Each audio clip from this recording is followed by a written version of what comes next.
this may be a very short answer from you, because I'm imagining I know what you're going to say. But are there any conspiracies that you do, conspiracy theories that haven't yet been proved necessarily? Like, obviously, there are, like Watergate to an extent was a conspiracy. But any that you believe in? Yeah. Well, no, here it's actually really simple matter and this is part of my project that I'm going to try. Mostly I want to help give people the tools for understanding and coping with conspiracies or conspiracy theories. There are real conspiracies in history, always have been, but it's actually very easy to distinguish them from the fantasies that are conspiracy theories. The first is, and mainly, that there are three basic criteria that distinguish them. It has to do with the limitations of real world conspiracies. Real world conspiracies, the ones that are actually very real, are very limited in time. They're very limited in scope, and they're limited in the numbers of actors, numbers of participants.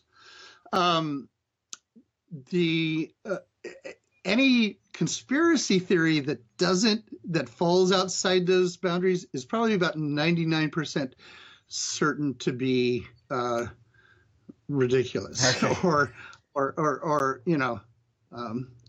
dubious value. Right. But if it falls within those criteria, then it's always entirely indeed possible.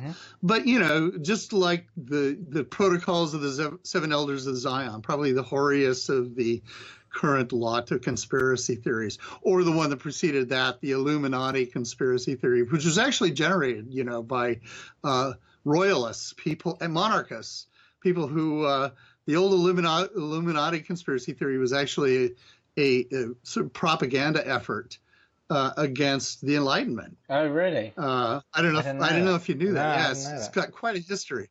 Yeah, and it was concocted by monarchists who wanted people to remain loyal to the king and wanted to stop this frightening democracy trend that they were seeing. Oh, that's interesting.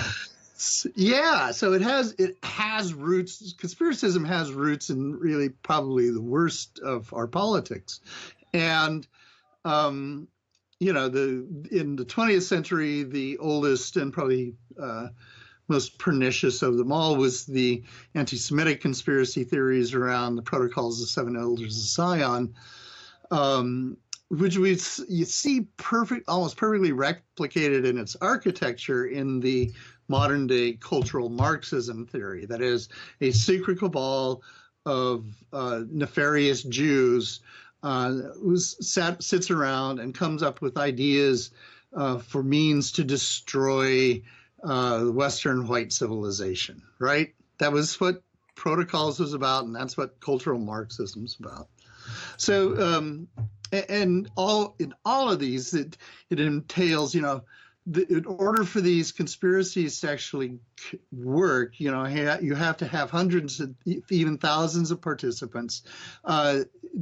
They're taking place over over decades and generations, and they are,